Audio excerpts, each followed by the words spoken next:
विश्व के लोग हमारी ओर आंखें किए बैठे हैं कि भारतवर्ष से ही उनका उद्धार होने वाला है, आज तक नहीं पा सके। और हमारी यह हालत है कि एक साधारण सद्व्यवहार जो होता है वो भी नहीं। कल मैंने आपसे कहा था कि मैं आपको हृदय में बसे हुए शिव स्वरूप सच्चिदानंद आत्मा के बारे में बताऊंगी आज, लेकिन सोचती हूँ कि आखिर में बताऊंगी जब सारे ही चक्र बता चुकी हूँ, वो अच्छा रहेगा। हालांकि उनको पहले से आखिर तक अपनी दृष्टि वहीं रखनी चाहिए। बाकी जो भी चक्र हैं, एक उनके चक्र को जानने से ही ठीक हो जाते हैं। इन 3 हृदय चक्र के 3 हिस्सों से ऊपर एक बहुत ही महत्वपूर्ण चक्र है जिसे हम लोग विशुद्धि चक्र कहते हैं। विशुद्धि चक्र, इसके जहाँ पे हमारा कंठ होता है, इसके बराबर पीछे में ये चक्र होता है। अब इसके लिए आप एग्जैक्टली नहीं किसी के लिए कह सकते कि ये यहीं होता है, क्योंकि ये बड़ी ही सूक्ष्म चीज़ है, थोड़ा ऊंचे नीचे होता ही है। जैसी जैसी मनुष्य की प्रकृति होती है और जैसे जैसे उसका फॉर्म होता है, वैसे ही इसके चक्र की भी स्थितियाँ उस तरह से थोड़ी बहुत आगे पीछे होती हैं। कभी कभी 1 इंच का भी फर्क होता है। इसलिए आप ये नहीं कह सकते कि ये बराबर उस जगह ही होगा। थोड़ा सा मैंने देखा है, किसी का ऊपर होता है, किसी का नीचे होता है, किसी का और भी नीचे होता है। बहरहाल ये कंठ जहाँ पे है, इस कंठ के पीछे में यहाँ हमारा विशुद्धि चक्र है। ये चक्र बहुत ही महत्वपूर्ण है मानव के लिए। जानवरों में ये चक्र इतना बढ़ा हुआ नहीं, ना ही इतना वो प्रगल्भ है। मनुष्य की शुरुआत ही इस चक्र से हुई है, समझ लीजिए पूरी तरह से। इस चक्र में श्री कृष्ण विराजते हैं और राधा जी उनकी शक्ति है। रा माने शक्ति, धा माने जिसने धारणा की। कृष्ण का मतलब होता है कृषि करने वाले, जिन्होंने कृषि की है। आप सबकी कृषि उन्होंने की। आपके अंदर इन्होंने बीज भरे, उन्होंने पहले बीज आपके अंदर भरा कि उस अनंत को जानिए, परमात्मा को जानिए, परम तत्व को जानिए। इसका बीज उन्होंने भरा, इसीलिए उनको कृष्ण कहते हैं। ये चक्र मनुष्य में तब घटित हुआ जब उसने अपनी गर्दन ऊपर पूरी तरह से उठा ली। आप जानते हैं कि जानवर की गर्दन नीचे होती है। उसके बाद कुछ ऐसे जानवर हैं जिनको कि हम कह सकते चिंपैंजी या बंदर की लंगूर वगैरह जो जातियां हैं, उसमें भी थोड़ी बहुत गर्दन ऊपर आ जाती है। लेकिन मनुष्य की गर्दन जो बिल्कुल सीधी हो गई है, ऐसे किसी भी प्राणी मात्र की नहीं हुई। ये गर्दन सीधी होने की वजह से ही मनुष्य की स्वतंत्रता स्थापित हो गई। वो किस प्रकार, मैं आपसे बताती हूँ। ये विशुद्धि चक्र से ही हमारे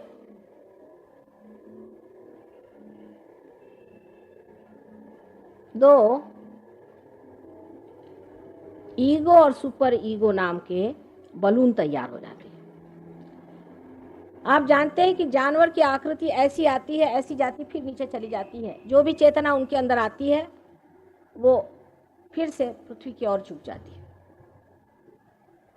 लेकिन मनुष्य ने जो ये ऐसी गर्दन ऊपर उठा ली और उसने अपने अंदर जिम्मेदारियां महसूस करनी शुरू कर दी, तब वो जब कोई भी कार्य करता है तो उसमें उसका ईगो बढ़ता है। अब ईगो शब्द, अहंकार से लोग बहुत घबराते हैं। अहंकार मेरा मतलब नहीं है अहम भाव, इसमें वो दोनों में बड़ा अंतर है। अहम भाव सब में होता ही है, होना आवश्यक ही है। हर इंसान में अहम भाव न हो तो वो जानवर हो जाए। प्रति अहम भाव भी हमारे अंदर उठता है और लेफ्ट साइड से आके और माथे यहाँ फॉन्टिनेल बोन होता है वहाँ तक आ जाता है। और अहंकार का भाव भी लेफ्ट साइड से उठ के इधर आ जाता है। अब देखिए चढ़ते वक्त तो राइट का लेफ्ट जाता है और लेफ्ट का राइट जाता है, जैसे यहाँ पे दिखाया। इन लोगों ने उसका अभी गति नहीं दिखाई लेकिन ये विशुद्धि चक्र से इसकी शुरुआत होती है। अगर आपका गला खराब है तो डॉक्टर लोग आपको दवा दे देंगे, कहेंगे आपका गला खराब। अगर राइट विशुद्धि खराब है, जो कि रुक्मिणी जी का स्थान है, जहाँ विट्ठल रुक्मिणी है, उसका तो इलाज दवा से हो जाएगा, पर जिसका लेफ्ट साइड खराब होगी उसका इलाज नहीं हो सकता, क्योंकि लेफ्ट विशुद्धि से प्रति अहंकार उठता है। ये कंडीशनिंग से होता है, जो आपके अंदर कंडीशनिंग हो गई उससे होता है। जैसे कि एक बच्चा मैंने बताया था, माँ के पास है, दूध पी रहा है, आनंद में है। जब माँ उसको बदलना चाहती है तो बच्चे में अहंकार जागृत होता है कि ये क्यों हमें सता रही हैं, या ऐसे हमें क्यों इन्होंने बीच में दखल दी, डिस्टर्ब किया। और जब माँ उसे कहती कि चुप रहो, ऐसे नहीं करते, तो उस पर जो उसके संस्कार पड़ते हैं, चाहे वो सुसंस्कार हो चाहे कुसंस्कार हो, उसके कारण उसके अंदर प्रति अहंकार, जिसे कि सुपर ईगो कहते हैं, होता है। अब राइट साइड की जो कुछ भी हमारी एक्टिविटी है, राइट साइड की जो हमारी पिंगला नाड़ी है, वो जब भी गतिमान होती है, कार्य करती है, तो हमारे अंदर ईगो बढ़ता है। और जब हमारी लेफ्ट साइड की गतिमान होती है तो हमारे अंदर प्रति अहंकार माने सुपर ईगो बढ़ता है। जब ये दोनों चीज़ें बढ़कर एक के ऊपर एक ओवरलैप कर लेती हैं, समझ लीजिए बच्चे की उम्र जब तक साल भर की हो जाती है तब तक ये जगह पूरी तरह से भर जाती है, और तब आप में पूरी तरह से हम अलग हैं ये भावना आ जाती है, जिसे कहना चाहिए अहम भाव, कि हम अलग हैं, आप अलग हैं, जिसे अंग्रेजी में कहते हैं आईनेस। हम लोग सब अलग अलग हो जाते हैं। हम सोचते हैं कि हमारा ये नाम है, उनका ये नाम है। अगर छोटे बच्चों से आप बात करिए तो हमेशा थर्ड पर्सन में वो बात करते हैं, फर्स्ट पर्सन में नहीं कहेंगे कि मैं जा रहा हूँ। जैसे हमने मुन्ना से कहा कि बेटे अब तुम जाओगे कि नहीं, नानी ये मुन्ना नहीं जाएगा, बहुत जिद्दी है, थर्ड पर्सन में बात करेंगे। माने उनका जो है सामंजस्य उस मुन्ना नाम से नहीं हो पाता है, आइडेंटिफिकेशन नहीं हो पाता है। वो हमेशा थर्ड पर्सन में बात करेंगे कि ये नहीं मानने वाला, ये बड़ा जिद्दी है, माने ये दूसरा है कोई मुन्ना, और ये जो मैं हूं ये अलग है। जैसे जैसे आदमी बड़ा होने लगता है वैसे वैसे इसकी ये जो दोनों ही चीज़ें हैं बढ़ती जाती हैं, घनी होती जाती हैं, और उतना ही वो अलग हटते जाता है उस विश्वव्यापी शक्ति से। अब जानवर जो हैं वो इस विश्वव्यापी शक्ति से एकाकार ही हैं, लेकिन वो इस मामले में चेतित नहीं है, माने उनमें अवेयरनेस नहीं है इसकी। आप अंतर एक समझ लें कि आपको वो चेतित करने के लिए ही परमात्मा ने इस तरह से इस शेल के अंदर डाल दिया, समझ लीजिए, या इस एक अलग व्यक्तित्व में ढाल दिया, हर एक का व्यक्तित्व अलग बना दिया, कि आप अपनी स्वतंत्रता में परमात्मा को खोजें, अच्छाई को खोजें और उसी को माने। इसलिए ये व्यवस्था की गई। अब आप कहेंगे कि ये क्या ज़रूरत थी, परमात्मा को चाहिए था। लोग बहुत से कहते भी हैं कि सीधे सीधे डायरेक्टली उसको रियलाइजेशन क्यों नहीं दे दिया, जानवर से उठा के मनुष्य को एकदम से रियलाइजेशन दे देते हैं, तो ये प्रश्न नहीं खड़ा होता। लेकिन उत्क्रांति की, एवोल्यूशन की एक दशा तक तो परमात्मा कार्यान्वित होते हैं और सब अपने स्वभाव के अनुसार चलते हैं। जैसे कि बिच्छू होएगा तो वो शेर की चाल नहीं चलेगा, और अगर सांप होगा तो सिंह की चाल नहीं चलने वाला। उनका स्वभाव जो है वो वैसा ही बने रहेगा, वो नियत रहेंगे, उसी पे नियति पे चलेंगे। उनका जो कुछ भी आप कंडीशनिंग करेंगे उस पे चलेंगे, वो कंडीशनड हो जाते हैं एटमॉस्फेयर से, उसी के मुताबिक वो रहते हैं। लेकिन एक मानव ही ऐसा है कि उसके अंदर गीदड़ भी होएगा और उसके अंदर सांप भी होएगा और सिंह भी होएगा और शेर भी होगा, राक्षस भी होएगा, भगवान भी होएगा। एक मनुष्य ही है क्योंकि वो स्वतंत्र है, क्योंकि वो फ्री है। उसको चाहे तो वो बुराई करे और चाहे तो अच्छाई करे, चाहे तो वो बिच्छू बन जाए और चाहे तो वो शेर जैसे गरजे। अब ये स्वतंत्रता परमात्मा ने इसलिए दी कि आपको अगर परमात्मा को जानना है तो बगैर स्वतंत्र हुए आप जान नहीं सकते। आपकी स्वतंत्रता में ही आपको परमात्मा को जानना है। आपको हिप्नोटाइज करके परमात्मा को आप जान नहीं सकते, जबरदस्ती यह काम नहीं हो सकता। आपको अपनी स्वतंत्रता में ही कहना चाहिए कि हम परमात्मा को जानना चाहते हैं, और इसकी वजह से ही आपकी ब्रेन की आकृति ही त्रिकोणाकार हो जाती है। जानवर की ब्रेन की आकृति फ्लैट होती है, आप देख रहे हैं त्रिकोण बना, और इस त्रिकोणाकार आकृति की वजह से ही आप में बहने वाली शक्तियां चार होकर के बहती हैं, क्योंकि प्रिज्म के जैसा होता है, जैसे कि पिरामिड होता है उस तरह के होता है ब्रेन। इसीलिए ये चार इसमें शक्तियां बहने लग जाती हैं। जैसे मैंने कहा, तीन तो शक्तियां आपकी जो मैंने बताई हुई है, ईड़ा पिंग जो मैं और सुषुम्ना है, और पीछे में वो है जो हमने आज तक इंसान के रूप में कमाया हुआ सेंट्रल नर्वस सिस्टम।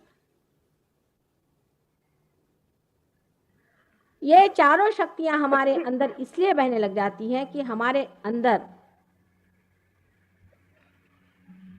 तीन परत, पिरामिड आपने देखा उसके तीन साइड्स होते हैं, प्रिज्म के तीन साइड्स होते हैं, और उसका एपेक्स एक होता है, उसका एक शिखर होता है जिसे कि कबीर ने शून्य शिखर कहा। उसके अंदर से कुंडलिनी गुजर के और इस त्रिकोणाकार अस्थि में बैठ जाती है।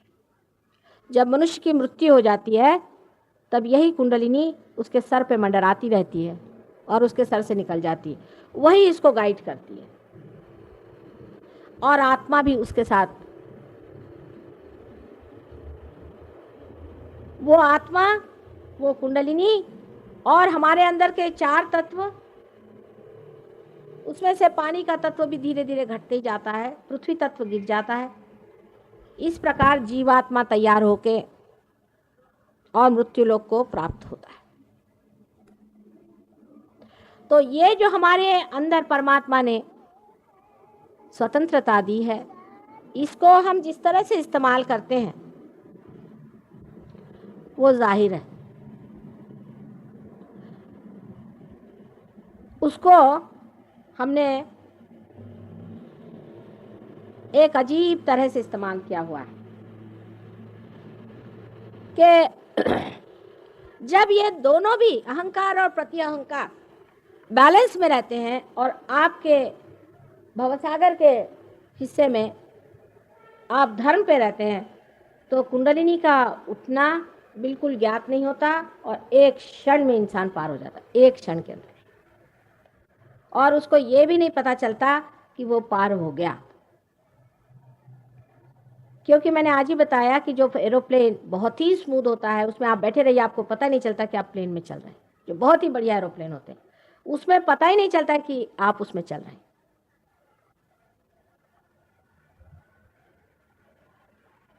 लेकिन जब आप अपनी स्वतंत्रता को ठीक से नहीं इस्तेमाल करते, माने पहले तो आप देख लीजिए कि हमारी लेफ्ट साइड की स्वतंत्रता को हम कैसे इस्तेमाल नहीं करते। एक तो आजकल के युग में किताबें छपने का एक धंधा निकल गया। उसको लगता क्या है, छाप खाने, आपके पास पैसा है, आप अपने किताबें निकालिए। किताबों पे किताबें, हर एक चीज पर, विशेषता भगवान पर और धर्म पर हजारों किताबें लिख डाली। उसमें से अधिकतर अनधिकार है, अनधिकार बिल्कुल। गुरु नानक जी के समय में उन्होंने इस बात को महसूस किया कि हर तरह का आदमी छापा दे रहा है। उसी वक्त उन्होंने समझा था, इसीलिए उन्होंने जितने रियलाइज सोल्स थे उन्हीं की किताब ले करके गुरु ग्रंथ साहब बना दिया कि इसके अलावा और कुछ नहीं पढ़ो, और इसमें जो लिखा है वैसे आप व्यवहार करो। लेकिन उसमें भी घोटाला ही है, आप जानते हैं कि पढ़े जा रहे हैं, उसमें भी घोटाला हो गया। बाइबल लिखा गया, उसमें भी घोटाला हो गया, उसमें भी गड़बड़ है। कुरान लिखा गया, उसमें भी गड़बड़ियां हो गई। क्या वजह हो गई? क्योंकि हमारे अंदर इन किताबों से जो सुसंस्कार आने चाहिए थे वो आने की जगह कुसंस्कार हम लोगों ने ले लिया।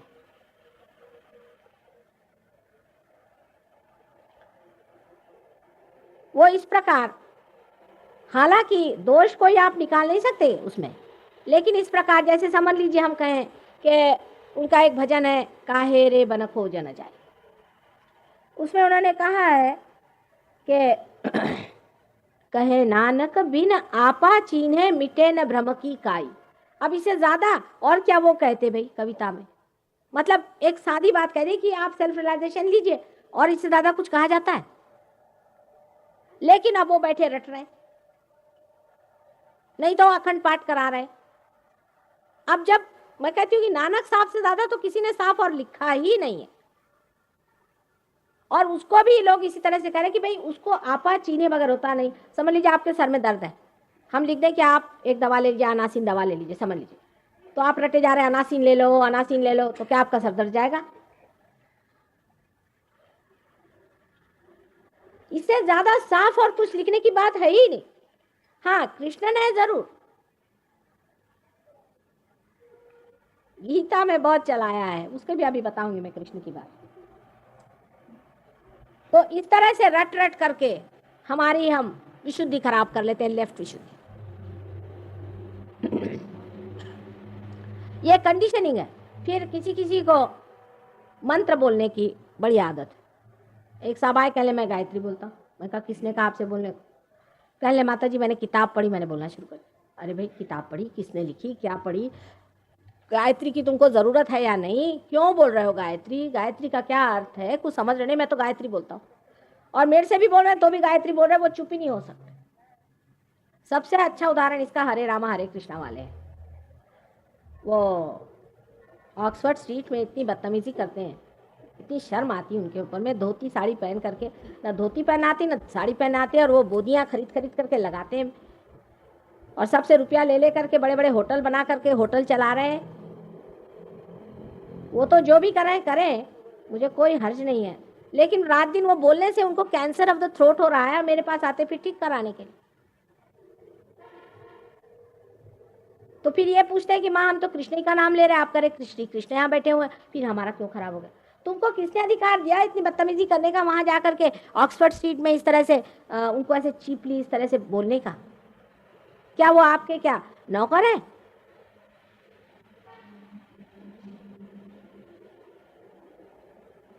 फिर कैंसर ऑफ द थ्रोट हो गया तो समझ में नहीं आता उनको अब कैसे ठीक करें। इसी तरह से मंत्र का प्रकार है।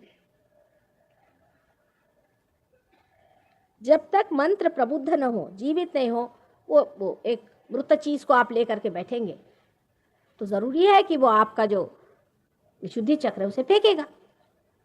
अब विशुद्धि चक्र पे श्री राधा कृष्ण का मंत्र कहना चाहिए, लेकिन प्रबुद्ध मंत्र होना चाहिए। प्रबुद्ध कैसे होगा? रियलाइज सोल ने अगर आपसे कहा है, वो भी आपको नहीं कहेंगे जब तक आपका थ्रोट नहीं खराब हो। आपका पेट खराब है, आप राधा कृष्ण का नाम ले रहे हैं, क्यों भाई? क्योंकि हम वृंदावन में रहते हैं। बताइए,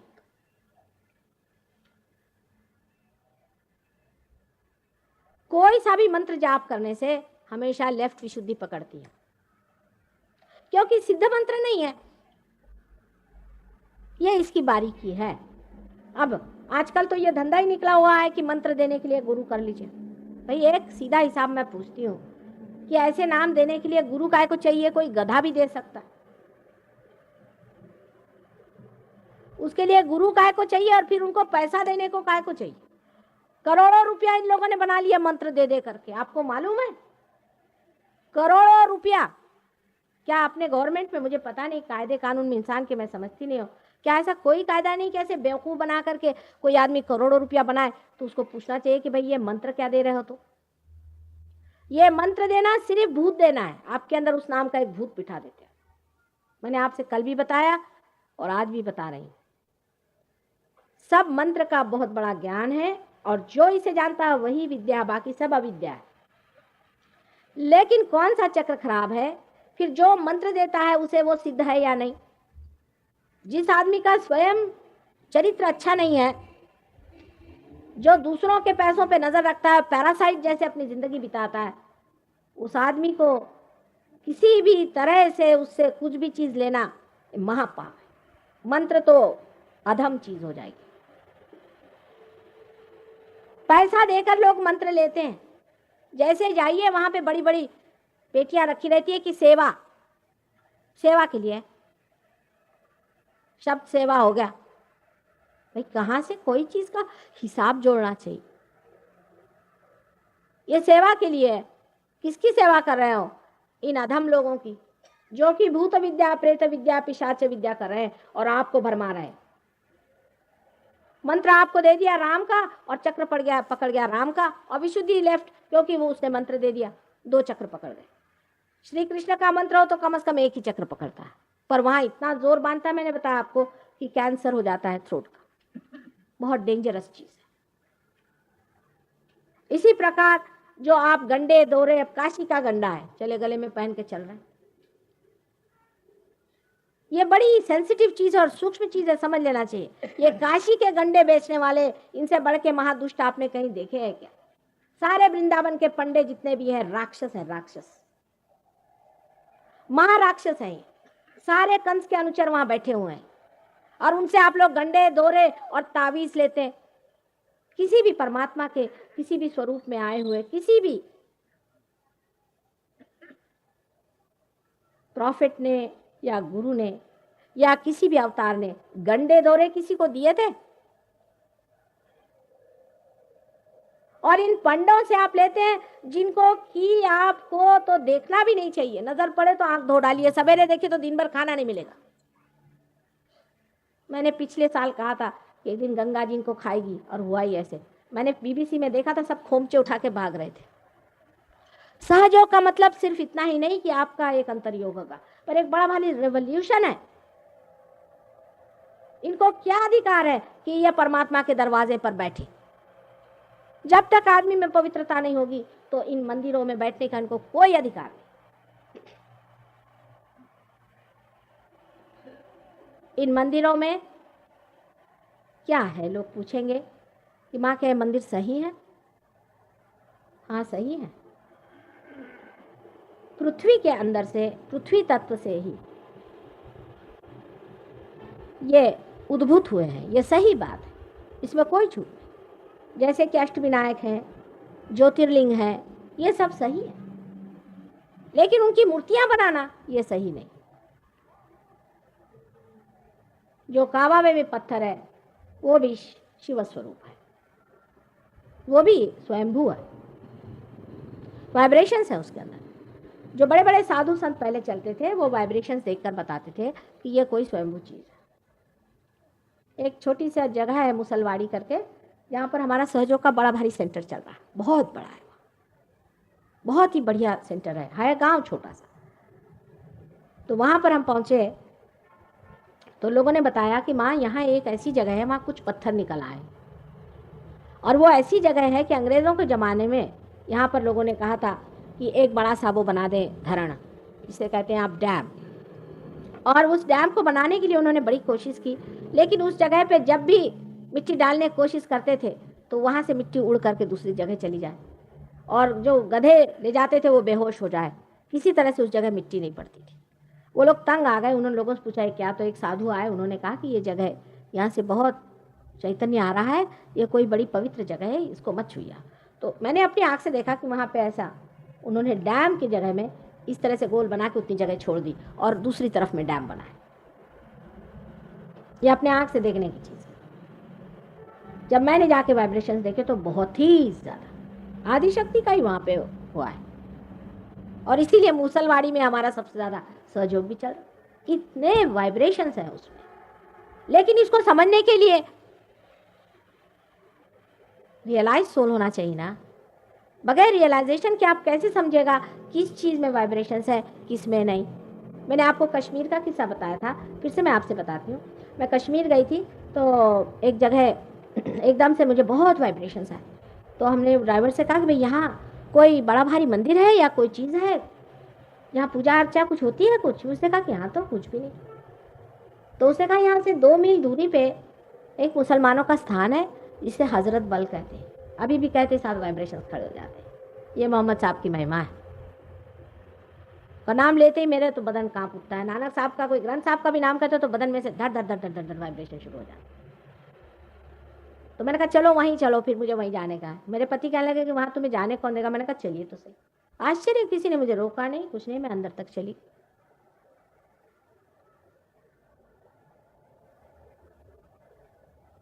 तो इस तरह की चीज़ें होना चाहिए जिसका कि आपको पता लगना चाहिए। वो तभी लग सकता है जब आपकी आत्मा की आंखें खुले। जब तक आत्मा की आंख नहीं खुलती है आप धर्म को नहीं समझ सकते, ना परमात्मा को समझ सकते हैं, ना ही उस विश्वव्यापी शक्ति को जान सकते। अब देखिए इस जगह आप कुछ लग रहा है कि कोई चित्र वित्र है, कोई नहीं देख रहा कोई चित्र है, कुछ दिखता नहीं ना आपको। आप यहाँ टीवी लगा दीजिए, अभी आपको टीवी में चित्र आ जाए। इसी प्रकार है, जब आपका कनेक्शन हो जाता है तब आपके भी अंदर वाइब्रेशंस आने लग जाते हैं।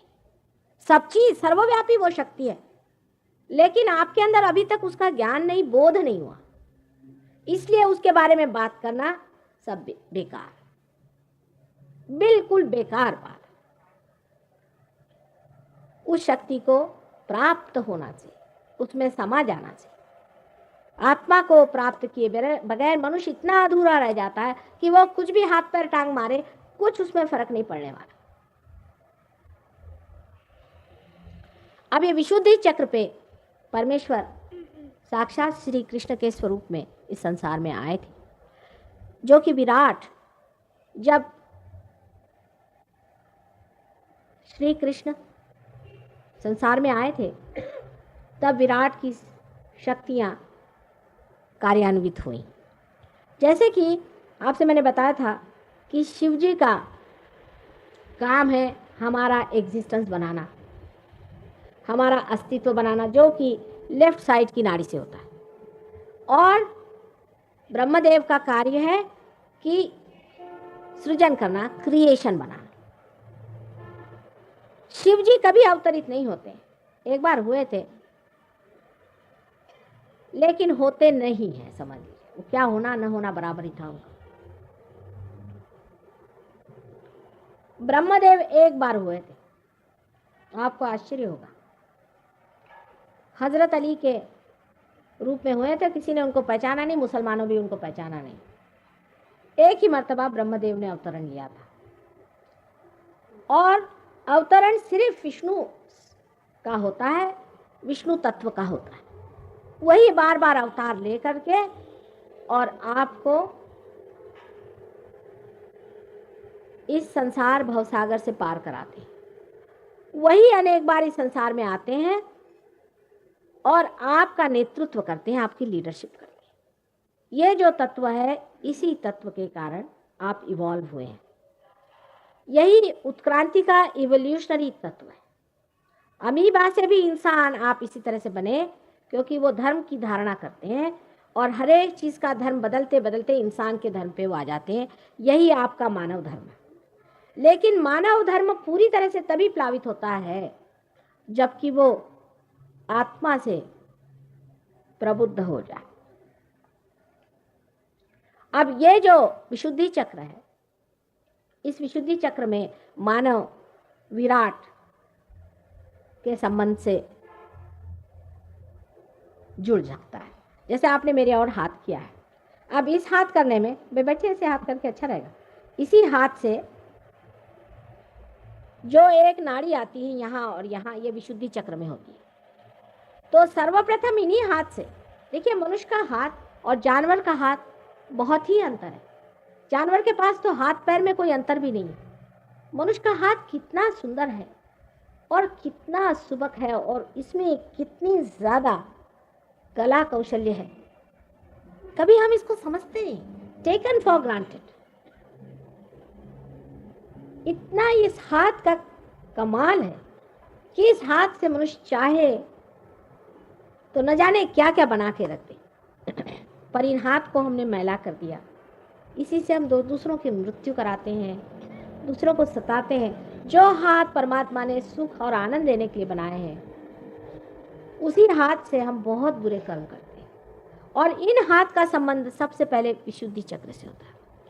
अब इसको जरा बारीक चीजें समझने की कोशिश करें। विराट और हमारा संबंध। विराट जो है ये प्राइमोर्डियल बीइंग है, सबसे बड़ा, और उसके अंदर छोटे छोटे हम उसकी पेशियां, मांसपेशियां, रक्त पेशियां सब है।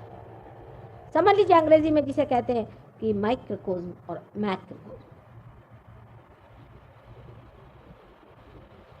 जब मनुष्य जागृत हो जाता है तब वो विराट से एकाकार हो जाता है, तब तक नहीं। जैसे कि अपने नाखून है, उसका जो अग्रभाग होता है उसमें अगर कोई चोट भी लग जाए तो कुछ महसूस नहीं होती, झड़ जाएगा। उसी प्रकार मनुष्य होता है जब तक वो प्रबुद्ध नहीं होता, जब तक वो पार नहीं होता। उसके अंदर कोई भी संवेदना उस विराट की नहीं रहती, थोड़ी बहुत झांकी मिलती रहती है पर नहीं रहती। अब जो लोग सामाजिक कार्य में संलग्न हैं, सामाजिक कार्य करते हैं, वो इसी झांकी के कारण सोचते हैं कि जब तक समाज कल्याण नहीं होगा मेरा भी कल्याण नहीं होगा। ज़रा ठहर जाइए आप, अब ये देते हैं सबका ध्यान वहाँ जाएगा, क्योंकि चित्ता भी लोगों का स्थिर नहीं है। आप लोग कोई भी बंधन वगैरह मत दीजिए, फौरन लोग आंखें घुमाने लग जाते हैं। ज़रा चित्त को थोड़ा स्थिर करके सुने बात। चित्त की स्थिरता भी बहुत कठिन है। इस मॉडर्न ज़माने में बहुत ही स्थिर रहना पड़ता है, तब कहीं जा कर के ये चीज़ बनती है। लेकिन तो भी सोचिए कि बहुत लोग पार हो ही जाते। तो आप ज़रा चित्त को स्थिर करें। अब जब आदमी प्रबुद्ध हो जाता है तब उसका संबंध परमेश्वर से जुड़ सकता है, लेकिन उससे पहले भी थोड़ी थोड़ी झांकियां उसके अंदर आती है। माने एक विचार उठता है और खत्म हो जाता है, दूसरा विचार उठता है फिर खत्म हो जाता है। हम लोग विचार का उठना देख सकते हैं, उसका गिरना नहीं देख सकते। जब विचार उठता है तब तो हम एक नाड़ी पर होते हैं और जब गिरता है तो दूसरी नाड़ी पे चले जाते हैं।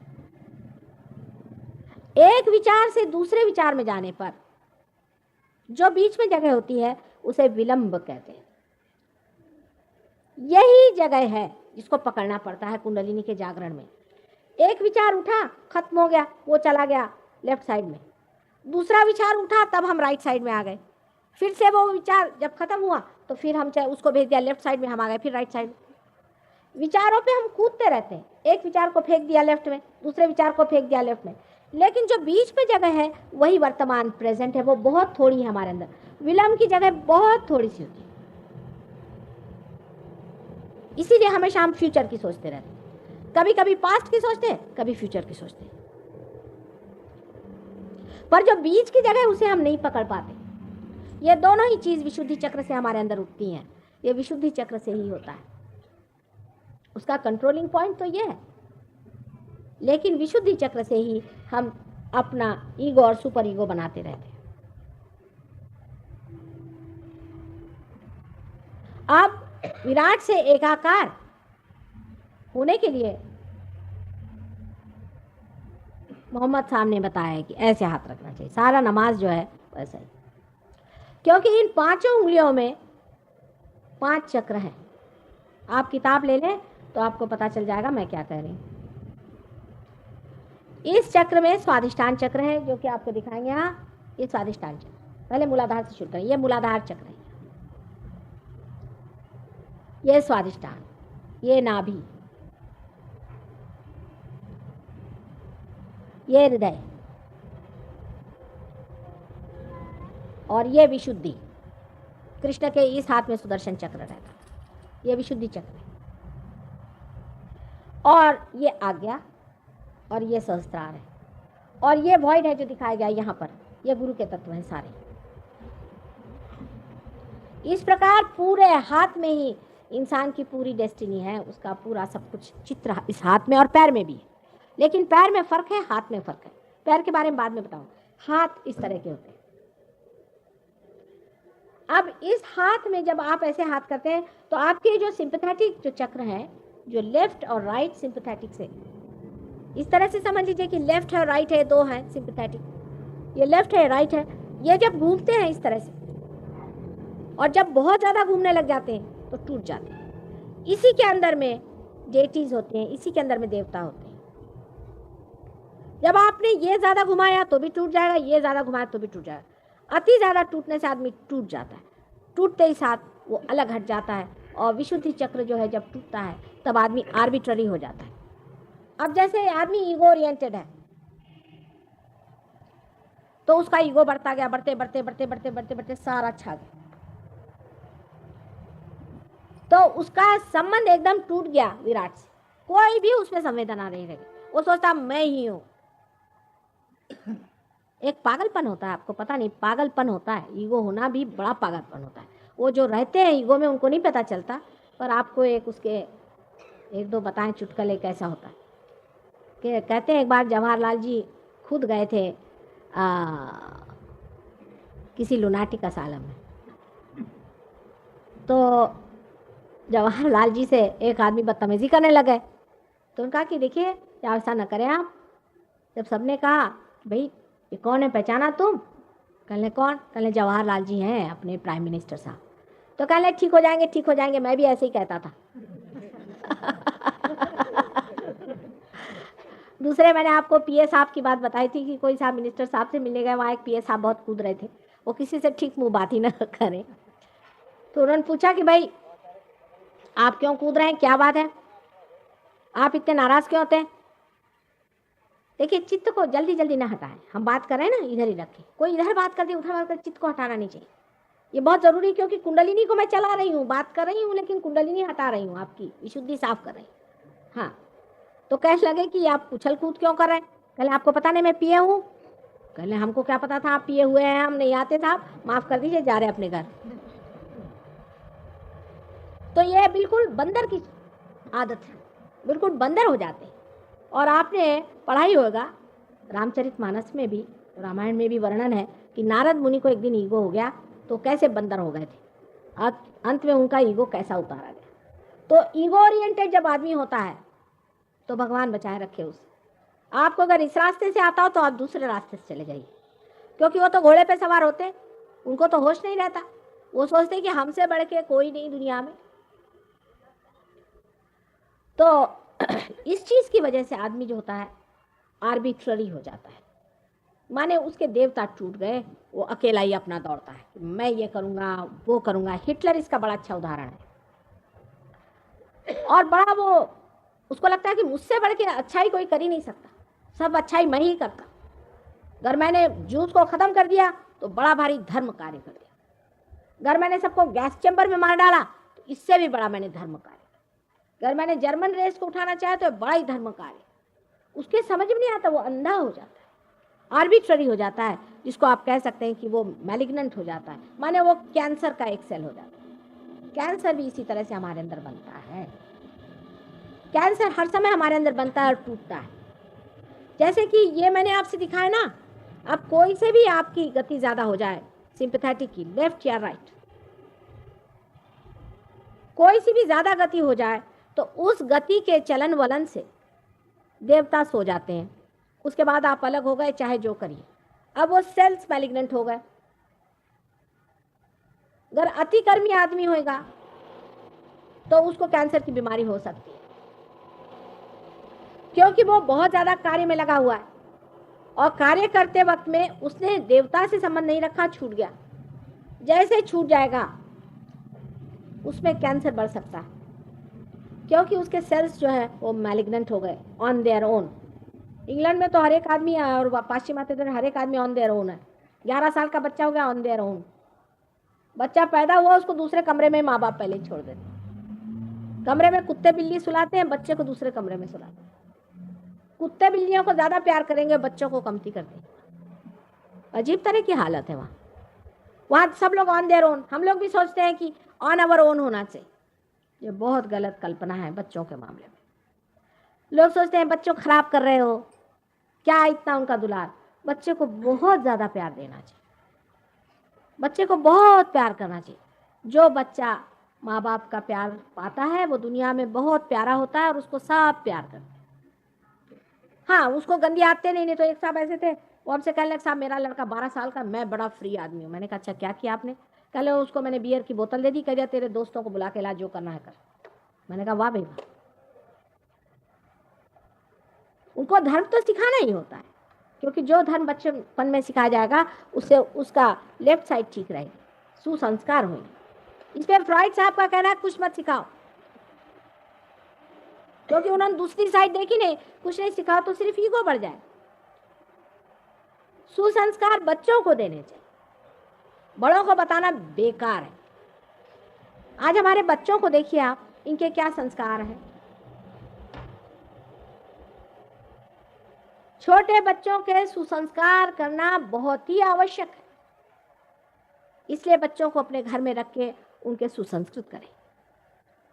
जो बच्चा बचपन में ठीक रहता है उसको रियलाइजेशन भी जल्दी होता है। जिस बच्चे के माँ बाप नहीं रहते, वो आदमी ऊपर से कितना भी अच्छा दिखे और बड़ा यशस्वी भी दिखे, लेकिन आप उसके घर में जाके पूछिए तो या तो उसके बच्चे या उसकी बीवी बताएंगे कि बड़ा ही कड़क आदमी है, बड़ा अजीब तरह का दुष्टता है इसके अंदर। इसलिए बच्चों को बहुत प्यार देना चाहिए, जिससे उनका ईगो और सुपर ईगो बना रहे, ठीक से बना रहे, जिससे उनको बैलेंस रहे। ईगोइस्टिक कल्पना दूसरी चीज होती, जैसे मैंने कहा अहम भाव कि मैं ही ये करके दिखाऊंगा, मेरे ही हाथ से ये होगा। आपने विराट से अपने को अलग कर लिया। इसीलिए मैं गवर्नमेंट सर्वेंट से कह रही थी कि भाई एक परमात्मा भी है, श्री कृष्ण है, उनके हाथ में दे दो ना थोड़ा सा काम, वो इसको कर लेंगे, देखो कैसे करता है। ये बहुत मुश्किल है मनुष्य के लिए, या तो निठल्लू होंगे और या तो वो अहंकारी होंगे। बीच में जब तक आप नहीं रहेंगे तब तक ठीक नहीं होगा। इसका मतलब ये नहीं कि आप निठल्लू हो जाइए। जो मनुष्य परमात्मा का होता है वो सबसे ज्यादा काम करता है बाह्य में। जैसे आप हमें देखिए तो आप कहेंगे माता जी आप इतना करते हैं, इतनी मेहनत करते हैं, ये करते हैं, हमको समझ में नहीं आता किधर क्या कर रहे हैं। अगर सूर्य को देखिए तो एक एक पत्ते में रंग बदलते रहता है। आप सूर्य से पूछो तो कहेगा भाई हमको तो मालूम नहीं, हम तो अकर्म में बैठे हैं, ये तो हमारे अंदर से जा रहा है, अपने आप हो रहा है, घटित हो रहा है, हो रहा है। सबसे ज्यादा कार्यान्वित होता है सूर्य ही। एक उदाहरण लीजिए, ये सूर्य नाड़ी की बात मैं कर रही हूँ और सूर्य का उदाहरण है। यही बात श्री कृष्ण ने हमें बताई। श्री कृष्ण ने हमसे यही बताई है गीता में कि हमें अकर्म में उतरना चाहिए। अकर्म का मतलब होता है कि आप अंदर से तो इनएक्टिव हैं, बाहर से आप एक्टिव। लेकिन गीता को समझने के लिए भी रियलाइजेशन चाहिए। मैंने सुना है बहुत लेक्चर लोग देते हैं, गीता पे 500 टीका लिखी, लेकिन अभी तक कृष्ण को कोई नहीं समझा है। गीता बहुत होशियारी से पढ़नी पड़ेगी, क्योंकि कृष्ण बहुत बड़े डिप्लोमैट हैं। वो समझ गए कि इंसान जो है सीधे हाथ नहीं आने वाला, टेढ़ी खीर है ये। इसको अगर सीधे मैं बताऊं तो मानने नहीं वाला। उसकी वजह यह है कि जब उसने अर्जुन से कहा कि तू साक्षी हो जा, पहले उन्होंने कह दिया, उन्होंने कोई बाद में नहीं कहा, पहले ही कहा कि परमात्मा को पाना, उनका ज्ञान प्राप्त करना यही परम। पहले ही उन्होंने कहा है कि प्रबुद्ध हो जाओ, साक्षी हो जाओ। तो वो पूछते हैं, अब यही है ना समझी। उन्होंने ये पूछा, इधर तो आप कह रहे हैं कि परमात्मा को पालो, साक्षी हो जाओ, और उधर आप कह रहे हैं कि आप युद्ध में जाओ। ये दोनों चीज का मेल कैसे बैठने वाला? युद्ध में जाओ, इधर परमात्मा को पालो, साक्षी हो जाओ, ये कुछ समझ में नहीं आई बात। तो उन्होंने आंक लिया कि जो अर्जुन सबसे ऊंचे इंसानों में से थे उनकी यह हालत, तो बाकियों की क्या होगी। तो फिर उन्होंने गीता कही। अब इसमें बड़ी भारी डिप्लोमेसी है, वो मैं आपको समझाती हूँ। समझ लीजिए एक बेटा बाहर बैठा हुआ है, गाड़ी हाँक रहा है और घोड़ा पीछे में। तो पिता आएंगे बाहर, उनसे कहेंगे बेटे देखो घोड़ा आगे कर लो, नहीं तो गाड़ी नहीं चल सकती। वो कहेगा कि भाई नहीं, मैं तो ऐसे ही चलाऊंगा। ये कैसे आप कह रहे कि घोड़ा भी आगे करो और गाड़ी भी चलाओ, तो ये कैसे होगा। तो पिता ने समझ लिया कि अभी इनकी खोपड़ी ठीक नहीं हुई, तो कह दिया अच्छा ठीक है, तुम इसी को पीटते रहो, लेकिन चित्त अपना घोड़े पे रखना। आप देखिए कर्मवाद को जो लोग बोलते हैं, बहुत समझने की चीज है, बहुत बारीक चीज है, आप समझ लें। कर्म करते रहो लेकिन फल परमात्मा पे रहो, ये बहुत ही डिप्लोमेटिक बात है। ये एब्सर्ड कंडीशन है। डिप्लोमेसी बेस्ट होती जब आप एब्सर्ड कंडीशन सामने रख दीजिए और आदमी इस चक्कर में आ जाए। हो ही नहीं सकता ये। जब तक आपके अंदर ईगो है तब तक ये हो ही नहीं सकता कि आप कर्म करते रहो, फल परमात्मा पे रखो। हाँ, लोग कहेंगे कि हम ये माता जी हम जो भी कार्य करते हैं परमात्मा पे छोड़ते हैं, झूठ बात है, हो ही नहीं सकता। क्योंकि आपके अंदर में ईगो भी बना हुआ है, सुपर ईगो भी बना हुआ है। आप कहे माता जी मैंने किताब पढ़ी पर मेरे पे असर हुआ, हो ही नहीं सकता। हाँ, 2-4 का नहीं होगा पर 1-2 का तो होगा ही, क्योंकि आपके अंदर सुपर ईगो बना है, ईगो बना हुआ। अब एब्सर्ड कंडीशन डाल दी उन्होंने। अब लोग कह रहे हैं हम सारा कर्म करते हैं परमात्मा पे छोड़े, और लोग कहते हैं इतने ही अहंकारी आदमी है कि भगवान बेचारा कहे। तो परमात्मा पे छोड़ना तभी घटित होता है, ये घटना है जब कुंडलिनी सहस्त्रार को छेद देती है, जब आप पार हो जाते हैं, उससे पहले नहीं होता। अब पार होने पे लोग कैसी बात करते हैं, आप देखिए वहां जा रहा है आ रहा है, ये हो रहा है नहीं हो रहा है, इनका नहीं बन रहा है, कुंडलिनी फंसी हुई है। थर्ड पर्सन में बातचीत शुरू हो गई। कोई ये नहीं कहता मैं कर रहा हूं, मैंने इनकी बीमारी ठीक कर दी, इनके चक्र मैं ठीक कर रहा हूं, कोई नहीं कहता। इनका ये पकड़ा है, चक्र पकड़ा है, ये अब खुल गया। थर्ड पर्सन में बात होती है, आप नोटिस करिएगा। आपका अपना बेटा होएगा, अगर पार नहीं होगा तो नहीं है पार, कोई नहीं कहेगा कि ये पार है। अपने यहाँ तो उल्टे उसूल है, अपना अगर बेटा है तो उसको दुनिया भर का दे दो, और दूसरे का बेटा चाहे मरे। इसमें अगर चाहे तो भी आप अपने बेटे को नहीं दे सकते, क्योंकि इसमें वैसी चाहत आने का मतलब ही समझ में आ जाता है ना कि कुंडलिनी जब नहीं उठती तो आप क्या करें, बेटा होएगा तो होगा, अब हम क्या करें। हम अमेरिका गए थे, हमारे साथ एक गए थे वहाँ गुजराती, उनकी बीवी मुझे कह रहे माता जी मेरे लड़के को जरूर पार करा देना। मैंने कहा भाई ये क्या कह रहे हो तुम, पार हो जाएगा तो हो जाएगा, नहीं होगा तो नहीं होगा, ये तो तुम जानती हो। नहीं पर करा देना माता जी, आपकी इच्छा होगी। तो मैंने कहा मेरे तो कोई इच्छा नहीं, तुम जानती हो, तो तुम ही इच्छा करो, तो अगर हो गया तो हो गया। देखो जब वहाँ पहुँचे तो वो साहबजादे पार नहीं हुए, तो बहुत दुखी हो गई, माता जी ये पार नहीं हुए। मैंने कहा बेटे तुम ही सर्टिफिकेट दे दो कि पार हो गए, मैं क्या करूं, तुम तो खुद पार है। कहले झूठा सर्टिफिकेट कैसे दूं।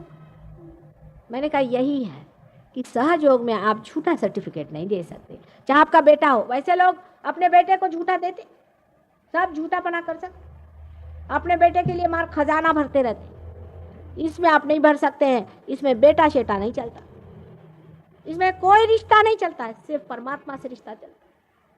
जिसका परमात्मा से रिश्ता है वही पा सकता है, और बाकी नहीं पा सकते। आपकी भी कोई पूर्व संपदा होनी चाहिए, अगर आपके बेटे की कोई पूर्व संपदा नहीं, कुछ नहीं हो सकता। आप छोड़ दीजिए उस चीज, बिल्कुल छोड़ दीजिए। जब वो आएंगे तब होंगे, आप जबरदस्ती नहीं कर सकते, आप कोई फोर्स नहीं कर सकते। यही कर्मवाद की बात है कि जब कृष्ण ने कहा कि कर्म करो और फल छोड़ो, वो हो ही नहीं सकता। ये एब्सर्ड कंडीशन डाल दी। आप समझ में पा रहे हैं इस बात को, जरा गहरी बात है। क्योंकि आज तक हम दूसरी बातें सुनते आए हैं कि भाई कर्म करो परमात्मा पे छोड़ो, बोले लगे भजन गाने सब लोग, कर्म करो फल परमात्मा में। कैसे? तो परमात्मा ने यही कहा, श्री कृष्ण पिता स्वरूप थे कि चलो चलने दो थोड़ी देर। 6000 वर्ष पहले आपको पढ़ाया, अभी तक आप वही रट रहे वही रट रहे। लेकिन हम माँ हैं, माँ कहती बहुत हुआ, आप इनको असलियत बता दो कि ये हो नहीं सकता। बेटे सामने ले आओ घोड़ा, ये सब झूठी बातें हैं, छोड़ो इसको, क्या रखा है। क्योंकि मनुष्य झूठ पे पहले चलता है, ये मनुष्य की विशेषता है। सच पे कम चलता है।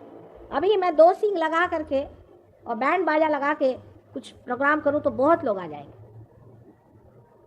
पर अगर कहा कि यहाँ रुपया पैसा नहीं लेते तो बेकार ही होगा, फिर किसी काम का ही नहीं होगा। पैसा ही नहीं लेते हो माता जी, तो क्या क्या क्या देंगी जब पैसा नहीं लेती? तो उनके पास है क्या? उनके पास कुछ नहीं, तभी पैसा नहीं देती। अब बिल्कुल सीधी सादी है, और उनकी शादी वादी हो गई, बाल बच्चे हैं, कोई सन्यास का कपड़ा नहीं पहने, कुछ नहीं, तो वो क्या देंगे आपको? जब तक कोई झूठ आप ला दिए नहीं, तब तक इंसान उसको मानता नहीं। इसीलिए कृष्ण ने कहा कि कर्म का फल परमात्मा पर छोड़ो, वो हो ही नहीं सकता, वो सिर्फ पार होने पे होता है। फिर आप किसी चीज का भी अपने ऊपर ना तो कोई उपकार लेते हैं और ना ही कोई उसका आप हिसाब जोड़ते हैं। अब कोई कहे कि माता जी आपने आज तक कितने लोगों को ठीक कर दिया, मैंने कहा भाई पता नहीं। आज ही एक देवी जी आके मुझसे नाराज हुई कि आपको पता ही नहीं कितने लोग आते हैं, कितने लोग जाते हैं और कितने फॉरेनर्स आए। मैंने कहा आज भी मुझे पता नहीं है। अब क्या इसका हिसाब लिखते बैठी रहूं कि कितने लोगों को प्यार दिया? बताइए, आप लोग प्यार तो समझते हैं ना कि कितने बच्चों को निवाले खिलाए?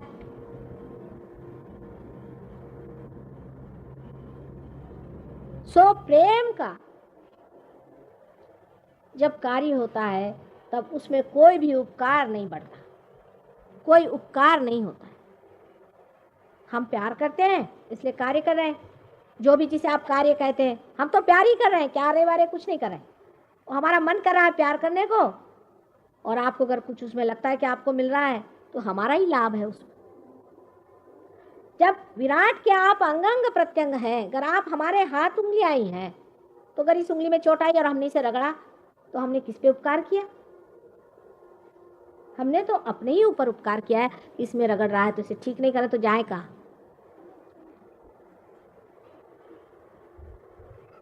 तो इसमें उपकार का सवाल ही कहाँ आता है? क्या सब पे उपकार करो? ये इतनी भ्रामक कल्पनाएं हैं मनुष्य के अंदर। बहुत से फिलैंथ्रोपिक इंस्टीट्यूशंस बने हुए हैं, सबका विशुद्धि चक्र पकड़ता है, मिशन ये वो। तुम कौन होते भैया उपकार करने वाले? बिल्डिंग बना दी, भूखों को खाना दे दिया, भाई तुम कौन होते? तुम तो एक बीज भी नहीं उगा सकते। पर अगर कोई आदमी से कहो कि नहीं, ऐसा कहो कि ये हमने परमात्मा के लिए जो उन्होंने दिया वही हम कर रहे हैं, तो वो कहेंगे जरूर, लेकिन वो घटना जो होगी वो ईगो ओरिएंटेड ही होगी, वो नहीं छूटता जब तक आप पार नहीं हो जाइए। ये बात सही है, इसको मान लेना चाहिए। माने आप सूक्ष्म में वो बैठा रहेगा ईगो आपका। अब मतलब जड़ में भी बहुत होता है। कोई साहब है, वो अपनी किताब छपाते हैं, उसमें अगर उनका नाम भी जरा सा मिसस्पेल हो जाए तो उनके बाप दादे खड़े हो जाएंगे आपसे लड़ाई करने के लिए। बहुत सी ऐसी चीजें मनुष्य ने बनाई हैं जिससे आपका ईगो खूब पैम्पर हो। जैसे कि एक हुज हु किताब है, उसमें आपको लिखेंगे साहब आपके बारे में हम छापने वाले हैं। लोग हाँ हाँ हाँ हाँ मैं क्या हो गया? फिर वो कहते कि हाँ लेकिन किताब की कीमत सिर्फ 100 पाउंड है या 50 पाउंड है। वो 50 पाउंड आप भेज दीजिए, आपको हम छपा देते। वो सोचते वाह वाह वाह मेरा नाम हुज हु में छप गया। उन्होंने आपको बेवकूफ बनाया और आप अपने ईगो में फंस गई, ये आपकी समझ में नहीं आया। इसी प्रकार सारा फिलैंथ्रोपिक वर्क है, क्योंकि जिसने वो किया वो भी पकड़ में आ गया और जिसके लिए किया वो भी पकड़ में आ गया। अब आप कहिए क्या माता जी सारे ही बंद कर दें फिलैंथ्रोपिक वर्क? ऐसा भी सवाल लोग मुझसे पूछते हैं कि या सब बंद कर दें इनको फिलैंथ्रोपिक वर्क। मेरे से अगर पूछे तो बंद ही कर दीजिए और सहयोग में लगाइए, सबको पार कराइए। अब सारे फिलैंथ्रोपी छोड़ के सबको पार कराइए। आप बीमारियां ठीक करते हैं, खट से इसमें बीमारी ठीक होती है। अभी यहाँ बैठे इनसे पूछ लीजिए, 1 सेकंड में चीज ठीक हो सकती है सहयोग में आने से। कोई सी भी बीमारी हो, हम कहते हैं कि हर तरह की बीमारी सहयोग में ठीक होती है, सिवाय 2-4 बीमारियां हमने देखी जो नहीं थी। अधिकतर बीमारियां इसमें ठीक हो जाती। तो आप कहे कि फिलैंथ्रोपी लेके बैठे हो, पर इसमें आप पैसा नहीं ले सकते, इस पे डॉक्टर लोग फिसल जाएंगे।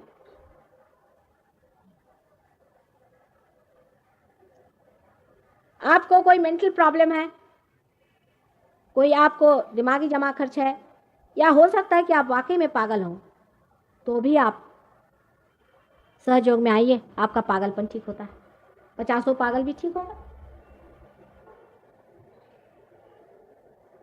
आपको शांति नहीं है, आप परेशान हैं, आप सो नहीं। कल ही एक स्त्री आई थी, आपको मालूम है, यहाँ आधे घंटे बैठी रही, वो कितने साल से सोई नहीं, एमडी हैं, वो एमडी हैं। अब उनको इतनी जोर की नींद आई कि यहाँ से उठ नहीं पा रहे, के लिए यहीं सो जाते हैं, अब हम तो इतनी नींद आने लगे। ये सब चीज़ सहयोग में घटित हो सकती है, क्योंकि वो समय आ गया है ये सब चीज़ को आप प्राप्त करें। लेकिन अपने अंदर ये ईगो इकट्ठा करने से कोई फायदा नहीं। हालांकि वो बाह्य से नहीं दिखाई देगा, कोई कोई लोग ऐसे बड़े ही नम्र होते हैं बाह्य से देखिए, लेकिन अंदर उसका सटल जो असर होता है कि उनकी कुंडलिनी जो है वो बार बार खिंचती है, ऊपर चढ़ाते फिर खिंचाती, ऊपर चढ़ाते फिर खिंचाती, और उसका प्रवाह जोर से नहीं चलता है।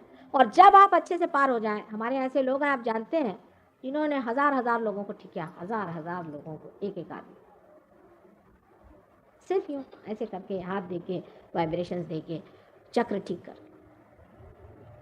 तभी जो कृष्ण ने कहा था कि कर्म का फल परमात्मा में छोड़ो, नहीं तो और कहाँ छोड़ो, हालत ही ये हो जाती है।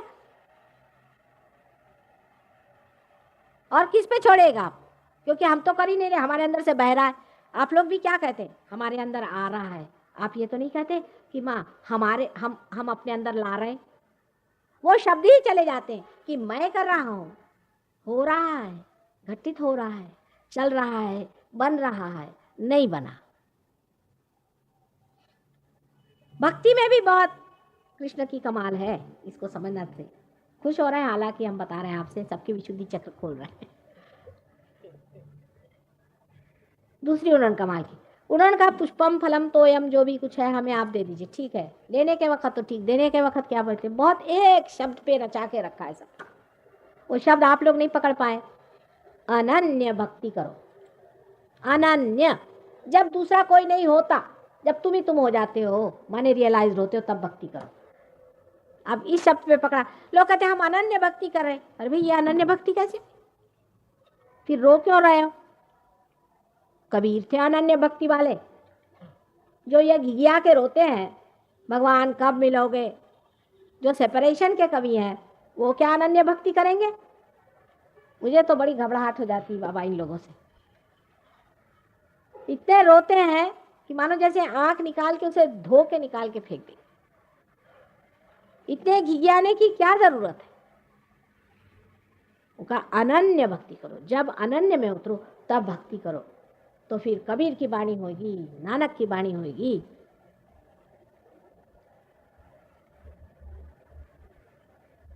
तब ईसा मसीह जैसे लोगों की बातचीत होगी। ये लोग अथॉरिटी से बात करते, द्विधा नहीं रहती इनमें, पूरी अथॉरिटी के साथ में कि ये होगा, वो होगा, ऐसे होना चाहिए। लेकिन कबीर को कोई नहीं मानते। विशेषकर हमारे हिंदी के जो कवि हैं, जो कि रोना ही पसंद करते हैं, वो सूरदास और कबीर का वर्ण दोनों में कंपैरिजन करके कहते हैं कि इनकी सधुक्कड़ी भाषा और सूरदास जो हैं वो बहुत ही ज्यादा मधुर है। मैं तो कहूँ बहुत रोने हैं।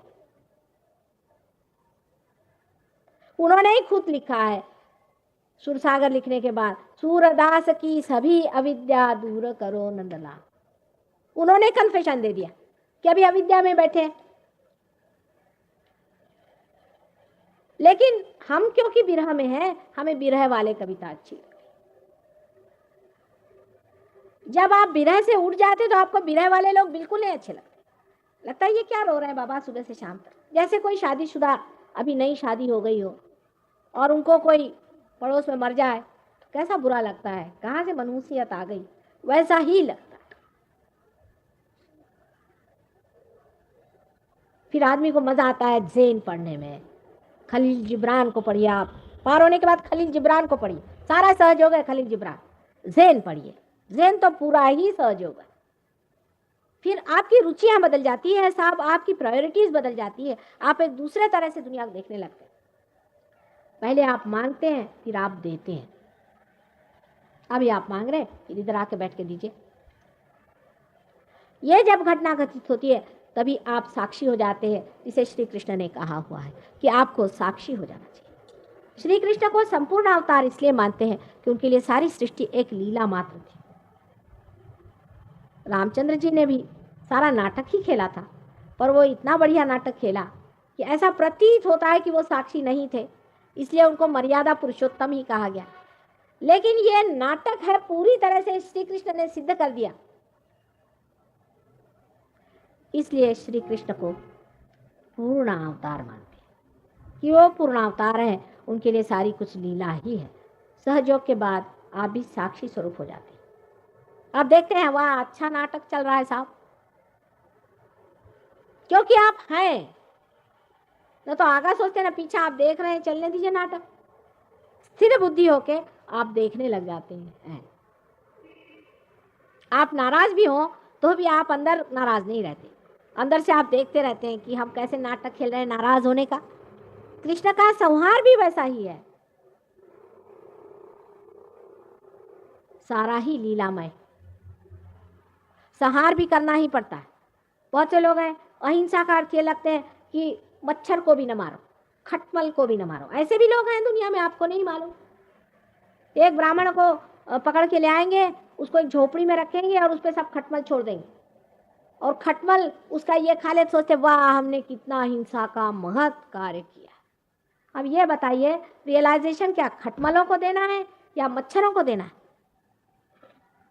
इनको बचा के क्या करने वाले हैं आप? अहिंसा सिर्फ मनुष्य की होती है, जानवर की अहिंसा का कोई मुझे अर्थ आज तक समझ में ही नहीं आया। हाँ, कोई कोई जानवर खाने से नुकसान होता है इसलिए वो नहीं खाइए, वो दूसरी बात। पर जानवर को मार देने से वो तो उत्क्रांति के पथ पे आ जाता है, जिसे कि हलाल कहते हैं, जिसे कि हलाल।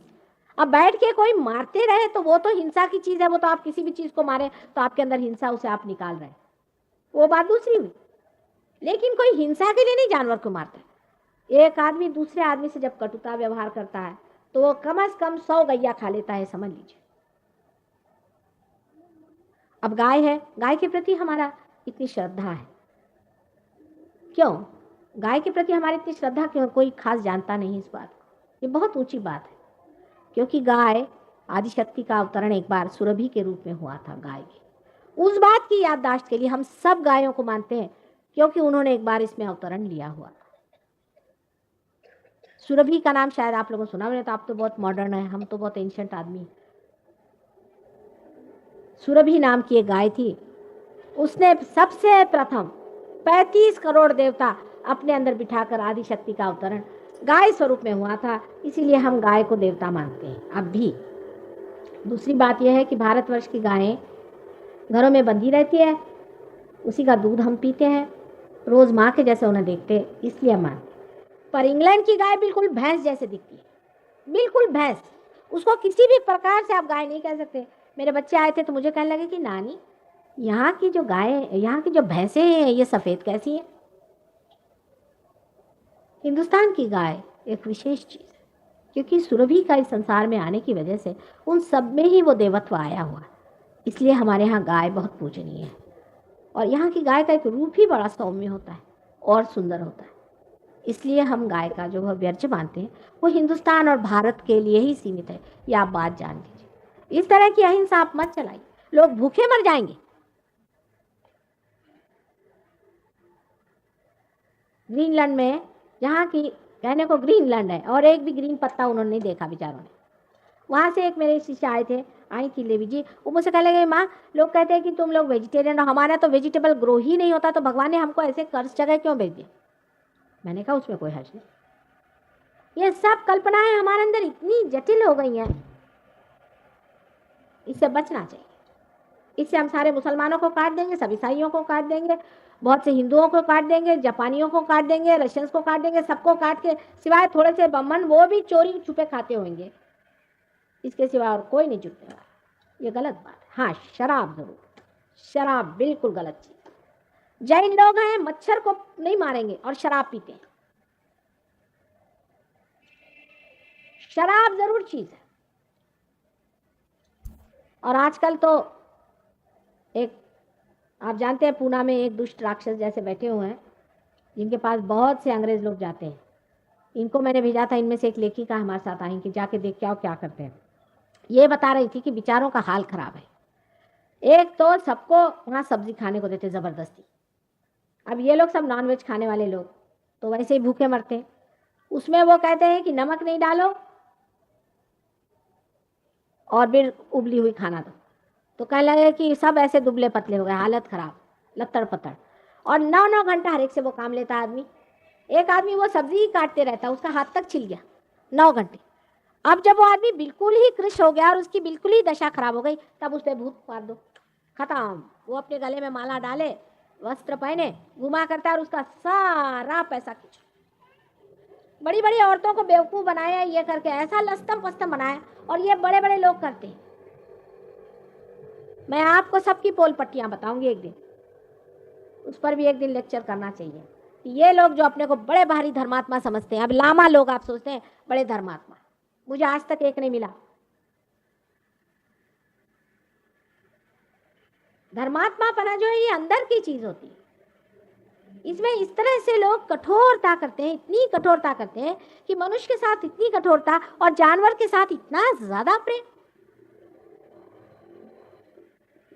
एक मनुष्य जो है हजारों योनियों में से गुजर के मनुष्य बनता है, उसके अंदर इतने चक्र बनते हैं, उसके पांव के धूल के बराबर भी हजारों जानवर नहीं होते। इतनी बड़ी ये चीज है। उसको तो आप दुख देने में, तकलीफ देने में, उसके साथ में परेशानी करने में जरा सा भी आपको समय नहीं लगता है। और मच्छरों की आपको फिक्र है और खटमलों की आपको फिक्र है। मुंह पर पट्टियां बांध के लोग घूमते हैं, बेवकूफ कहेंगे।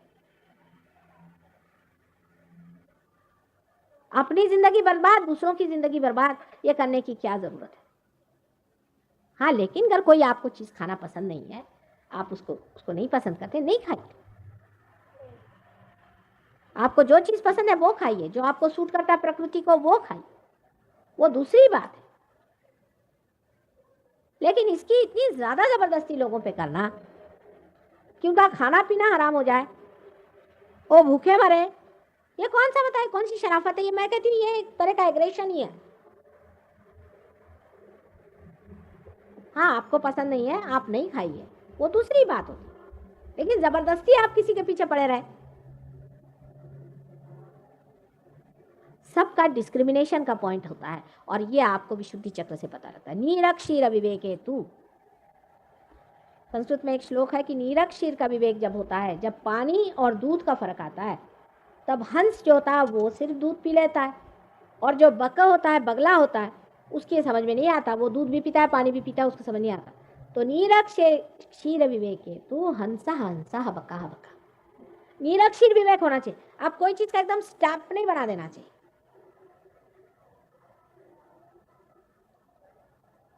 बुद्धि से आप समझ सकते हैं, थोड़ा नीरक्षीर करें। और सबसे बड़ी चीज है दया। आपस में मनुष्य में दया होनी चाहिए। दयालुता मनुष्य पे पहले करिए ना। और दया करने में भी लोग उपकार समझते हैं। अगर कोई मोटर में एक बार लिफ्ट दे दे तो सोचता है मेरा गुलाम हो जाए।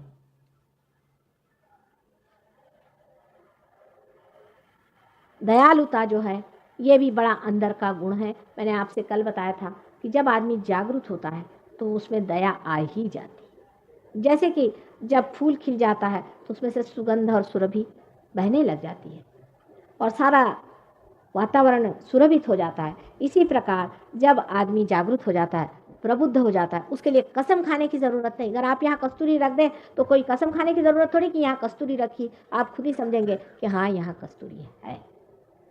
पर किसी की नाक बंद हो तो उसे क्या किया जाए। नाक भी बहुत बंद हो गई आजकल लोगों की, तो भी आज तक मनुष्य उतना नहीं गिरा है कि सच्चाई को नहीं पहचाने। थोड़ी देर चक्कर काटता है और फिर सच्चाई पे आ ही जाता है। यह भी श्री कृष्ण का ही वरदान है। सारा डिस्क्रिमिनेशन जो है वो श्री कृष्ण के ही चक्र से होता है, और उन्होंने वो चक्र अपना बढ़ा के यहाँ रखा। अब इस चक्र का कोई नाम नहीं दे सकते कि वो श्री कृष्ण का ही यहाँ पर गुजरा हुआ, उनके हाथ ही हैं समझ लीजिए, यहाँ पहुँचे हुए हैं, हंसा ऐसे लोग कहते हैं। लेकिन ये चक्र होता है। ये चक्र जब खराब हो जाता है तो आदमी में डिस्क्रिमिनेशन नहीं रहता। वो उसी का सब चक्र है जो श्री कृष्ण है। तो वो विराट है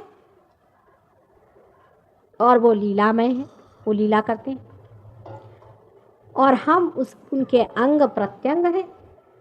जब हम जागृत होते हैं तब हम उनसे एकाकार होते हैं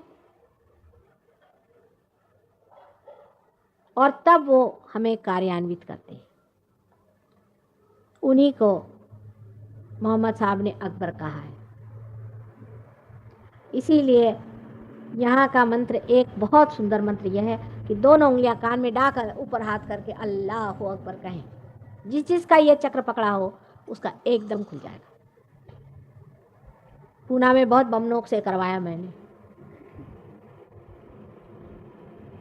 ये उंगली श्री कृष्ण की है, इसी से उन्होंने गोवर्धन पर्वत पकड़ लिया था।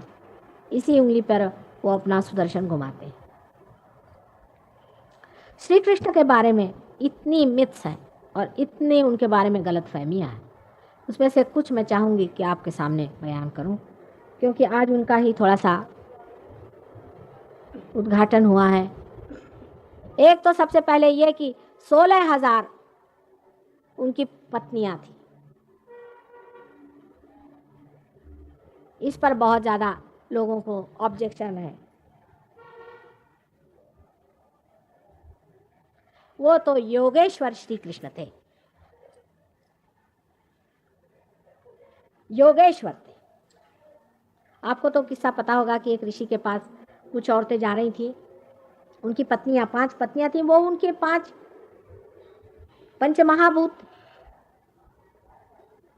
तो नदी चढ़ाई, जमुना तो क्रॉस नहीं कर पा रही थी। कृष्ण से कहा कि हम उस पार कैसे जाएं?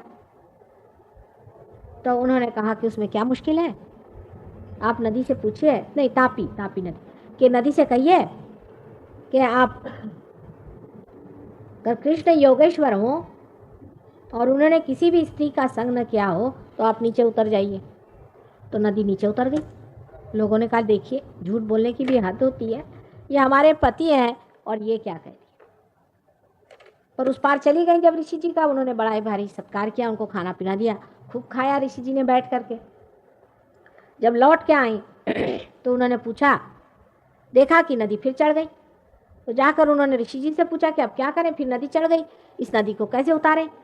तो कह ले तुम आई कैसे? तो कह लगी कि उन्होंने कृष्ण ने ये कहा कि तुम नदी से जाके कहो कि अगर कृष्ण संपूर्ण योगेश्वर हो, साक्षात योगेश्वर हो, तो तुम उतर जाओ। तो वो उतर गई। तो समझ में तो आया नहीं हमारे। कह ले अच्छा, तुम जाके नदी से कहो कि हमने घर आने खाने का एक इतना सा अन्न भी ग्रहण किया हो, एक कण भी ग्रहण किया हो, तो तुम कह दो कि उन्होंने एक भी अन्न का ग्रहण नहीं किया, तो उतर जाएंगे नदी। इन्होंने जाके कहा कि ये ऋषि ने हमारे कोई भी अन्न का एक कण भी नहीं ग्रहण किया, तो नदी उतर गई। उनका भी कुछ समझ में आया नहीं, सब खा गए और ऊपर से इन्होंने ग्रहण ही नहीं। और इनकी हम पत्नियां 16,000 पत्नियां वो थी, 5 ये हम हैं, और इनके कोई स्त्री संग ही नहीं हुआ। ये कैसे क्या योगेश्वर है? समझने की बात है कि 16,000 श्री कृष्ण की शक्तियां हैं। उनकी हमारे भी, हम लोगों के सबके विशुद्धि चक्र में 16,000 नाड़ियां कार्यान्वित हैं। 16,000, 16 उनकी पंखुड़ियां हैं। आप जानते हैं कि उनको 16 कला कहते हैं। विशुद्धि चक्र में 16 कला है। उसी तरह से जो यहाँ का प्लेक्सस है, जिसे सर्वाइकल प्लेक्सस कहते हैं, उसके भी 16 है। सब प्लेक्सस है। जैसे कि हमारे सटल में है वैसे हमारे ग्रोस में, जैसे हमें सूक्ष्म में वैसे हमारे जड़ में भी।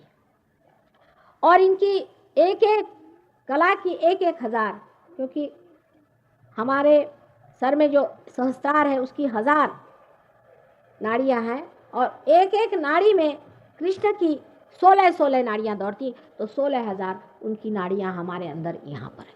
ये चक्र कितना महत्वपूर्ण है आप समझिए। इससे हमारे नाक, आँख का बाहरी हिस्सा, मुंह, कंठ, दांत, जिह्वा, स्किन, जिह्वा कुछ इसी से कार्यान्वित रहती। फॉरहेड भी। इसके अलावा ईगो और सुपर ईगो भी इसी से कंट्रोल होते हैं। ये इतना महत्वपूर्ण है 16,000 नाड़ियों वाला, और श्री कृष्ण को धूमिल कहा गया है, धूमिल दिखाई देती, इसलिए उनको कृष्ण लोग कहते हैं काले, धूमिल कलर के, नीला धूमिल कलर है उनका। और उनको धुआं बिल्कुल पसंद नहीं सिगरेट का, तंबाकू उनके बस की नहीं। अगर आपने तंबाकू खाई तो आपका ये गया, खाई तो, और पेट गया। कुछ नहीं माता जी, पान में थोड़ी सी मैं तंबाकू खाता हूँ, वैसे तो मैंने सब त्याग दिया। एक साहब आए, बहुत अच्छे हमारे सहज होंगे, बड़े शरीफ आदमी, तो उन्होंने कहा, मैंने कहा नहीं नहीं ये छोड़ो, तंबाकू ठीक नहीं है, उससे तकलीफ हो जाएगी। उन्होंने तो भी कुछ उसको सीरियसली नहीं लिया। फिर एक दिन आए, मुझसे कहने लगे, माता जी बड़ी गड़बड़ हो रही। मैंने कहा क्या हुआ बेटा? कहने लगे कि जब मैं ध्यान में बैठता हूँ ना, तो मुझे ऐसा लगता है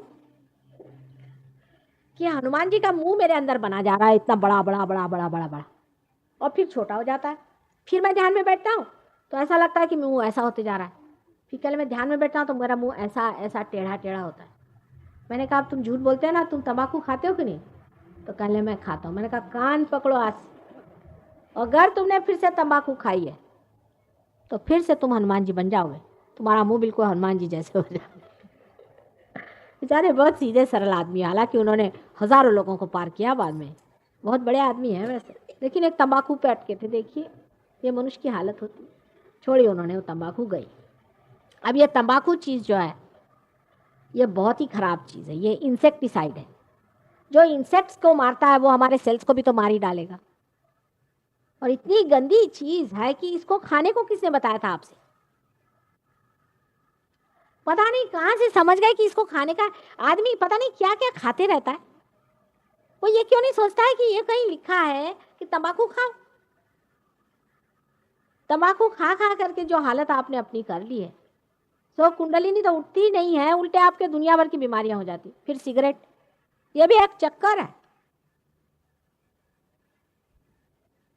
इंग्लैंड में अब यह हालत हो गई है कि लोग लिख देते हैं कि भाई ये सिगरेट पीने से पॉइजन है, आपको कैंसर हो सकता है, लिख देते हैं, तो भी लोग पीते हैं, उसमें चोरी छिपे।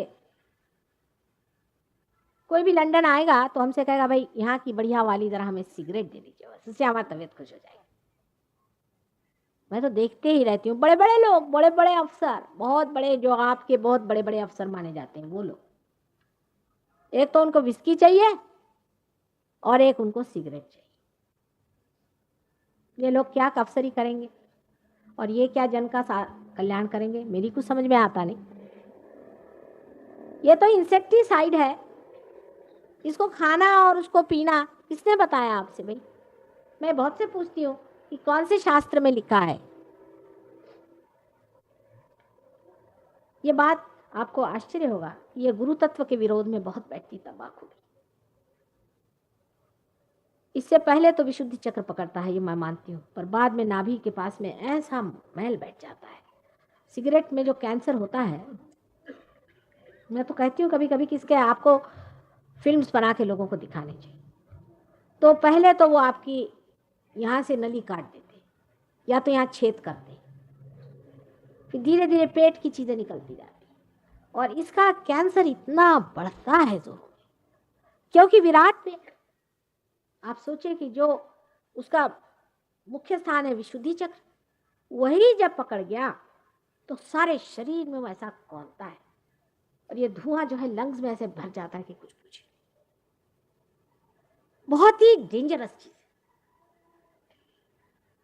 इससे अच्छा तो जहर खा के एक बार मर जाइए, अगर आपको इतना ही मरने का शौक है। लेकिन ये ऐसे कट कट के जो आप मर रहे हैं, ये क्यों मरते हैं बाबा? लेकिन कहने से नहीं होगा, ये भी मैं जानती हूँ।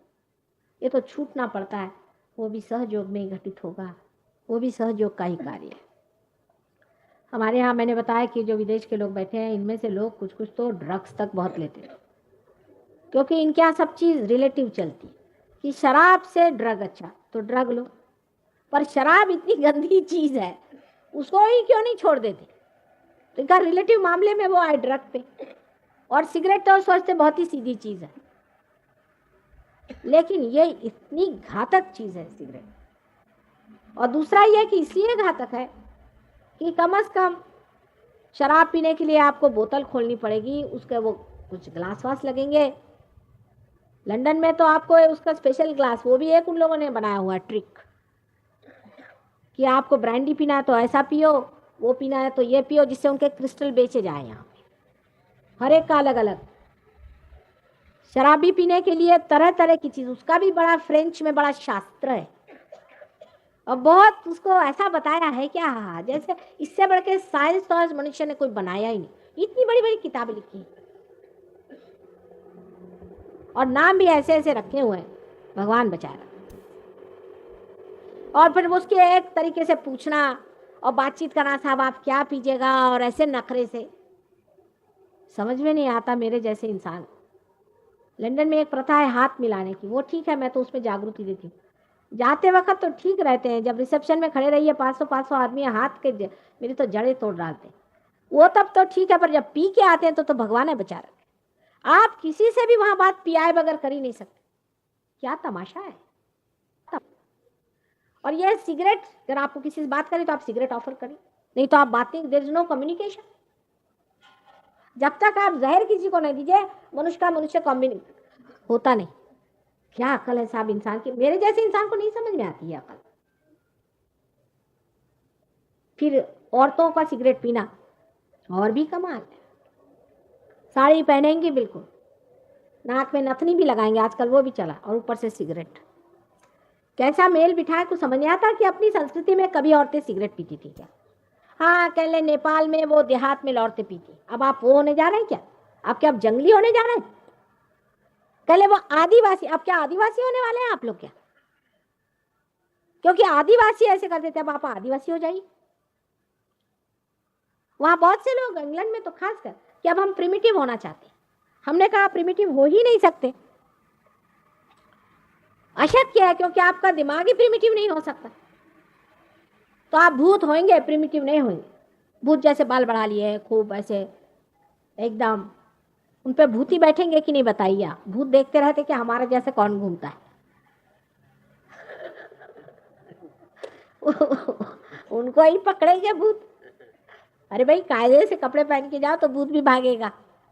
आप अगर शराबी होंगे तो आपके ऊपर एक शराबी आके बैठ जाएगा, और आप इतनी शराब पिएंगे कि आपको पता नहीं। आप अगर स्मोकिंग करते हो तो सिगार पीने वाला आ जाएगा, हाँ आपको पता नहीं, ये भी होता है। अब जब सिगार पीने वाला, आपको अगर सिगार नहीं मिली तो आप खत्म, कुछ मजा ही नहीं आने वाला जिंदगी का। सारी जिंदगी आप रोते रहेंगे कि हमें सिगार ही नहीं मिली, सिगार पे आपकी सारी जिंदगी। और कितनी डेंजरस चीज है, इसको आप समझ लें कि शराब पहले अंग्रेज इतना सा पीता था, तीसरे जनरेशन में सब लोग पब में मरेंगे। अपने देश में भी ये बहुत ही डेंजरस चीज है। एक बार किसी के चढ़ जाए, आप किसी भी अफसर को खरीद सकते हैं, मिनिस्टर को खरीद सकते हैं, अगर वो शराबी है। कमजोरी, इतनी कमजोर चीज होती है, इतनी कमजोरी इंसान के अंदर डाल देती, बहुत कमजोर कर देती इंसान को, क्योंकि उसको आप खरीद सकते हैं एक बोतल पर। मुरारजी भाई कहते हैं करूंगा, पता नहीं कब शुरू करने वाले हैं। आप लोग उनके खिलाफ इतनी इतनी बातें लिखते हैं, इसीलिए वो नहीं कर रहे कि कहने लगे उससे और भी बूट लेगिंग होगा। 2 दिन होगा फिर खत्म हो जाएगा, मरने दीजिए। अरे ऐसे तो मरने ही वाले, बूट लेगिंग से मरने दीजिए, कल्याण होगा उनका भी और हमारा भी। और एक्सप्लेनेशंस और लोग देते हैं किससे बढ़ेगा, कभी नहीं बढ़ने वाला। 1 जनरेशन में नहीं, 2 जनरेशन में, 3 जनरेशन में बिल्कुल लोग शराब छोड़ देंगे। शुरू तो करके देखिए, हमसे तो अच्छे पाकिस्तानी हैं जो डंडे लगाते हैं। औरतों की दुर्दशा हो जाती है, घर की दुर्दशा हो जाती है। हमारे पति एक ऑफिस चलाते थे, उसमें उन्होंने पता नहीं वो बहुत सोशलिस्टिक हो गए, तो उन्होंने ड्राइवरों की तनख्वाह 1000 रुपये कर दी। उनकी बीबियाँ आई हमारे पास में 4-5 महीने में, कह ये क्या साहब ने कर दिया, आफत कर दी। मैंने कहा क्यों? पहली चीज़ शराब, दूसरी चीज़ औरतें, और तीसरी चीज़ ये हो कि अब घर पे आते ही नहीं, गुत्ते पे पड़े रहते।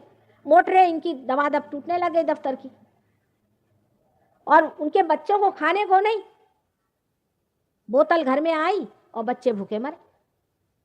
उससे अच्छा कहने लगे साहब 1000 रुपये देने के अलावा ये करते कि हमारे बच्चों को एजुकेशन का पैसा दे देते, कुछ और फायदा कर देते। रुपया दे दिया, हो गया। अब ये रुपये के लिए लड़ते हैं ना सब लोग, तनख्वाह बढ़ाइए, किसी की मत बढ़ाना। शराब पियेंगे और कुछ नहीं करेंगे, मैं आपसे बता, इनको और कुछ दीजिए। उनको घर दीजिए, कपड़ा दीजिए, पैसा भी तो उठाना आना चाहिए। किसी नौकर को आप ज्यादा पैसा दे दीजिए, बड़े आप दया धर्म करके उनके ऊपर उपकार करें, आप देखिए ना आपके छक्के पंजे छोड़ा दे जो कहिए। लक्ष्मी को भी तो स्वीकार्य करने में एक डिग्निटी होनी चाहिए, कोई प्रतिष्ठा बढ़नी चाहिए। रुपया पैसे से आप कभी नहीं इंप्रूवमेंट कर सकते। उनको खाने को दीजिए, ठीक है, लेकिन उनको भिखारी मत बनाइए। भिखारी को आपने चवन नहीं दी, वो सिनेमा का टिकट लेके बैठ गया, देख लीजिए। इसलिए पैसे का भी संतुलन समझना चाहिए कि जिस पैसे से इस तरह की गंदी चीजें खरीदी जाती हैं, उसके वितरण से या उसके वृद्धि से कोई देश समृद्ध नहीं होगा। समृद्ध तो मनुष्य से होता है। अभी हमारी जो एक कल्पना है कि अगर हम अपने देश को ऐसे डेवलप कर लें, आपके पास सिवाय प्लास्टिक के और कुछ नहीं आ सकता। उनके पास है क्या? पत्थर। समृद्ध मनुष्य को होना चाहिए। आदमी एक एक बादशाह होना चाहिए, खुद बादशाहत होनी चाहिए। जैसे कृष्ण थे कि गोपों में और जंगलों में गैया चराते और राजा थे, सोते थे जमीन पर और बादशाह थे। ऐसी बादशाहत होनी चाहिए तबीयत की, ना कि इन प्लास्टिक की चीजों की। जो आदमी चीजों के पीछे में भागता है और हीरे जवाहरातों के पीछे में दौड़ता है और दूसरों को नोचता खसोटता है, इससे बढ़ के भिखारी और दरिद्री कौन हो सकता? ये दरिद्रता का लक्षण है। एक संतोषी जीव जो होता है वो असल में बादशाह होता है। ऐसी बादशाहत हमारे भारतीयों की होने में कोई भी समय नहीं लगने वाला। जरा सी और नजर करें कि जिन्होंने इतना पाया भी है वो आज कहाँ बैठे हैं। श्री कृष्ण के अनंत उपकार इस संसार पे हैं, महान उपकार उनके संसार पे, कि उन्होंने अवतार ले करके और हमारे अंदर ये चेतना भरी कि हमें परम को पाना चाहिए और परम ही को स्वीकार करना चाहिए और उसी की सत्ता और शक्ति में पनपना चाहिए। और उनको शरण जाने से हमारी विशुद्धि पूरी तरह से खुल जाती है और हम एक साक्षी स्वरूप हो जाते हैं। उन्हीं को वंदन करके हम अब ध्यान करेंगे।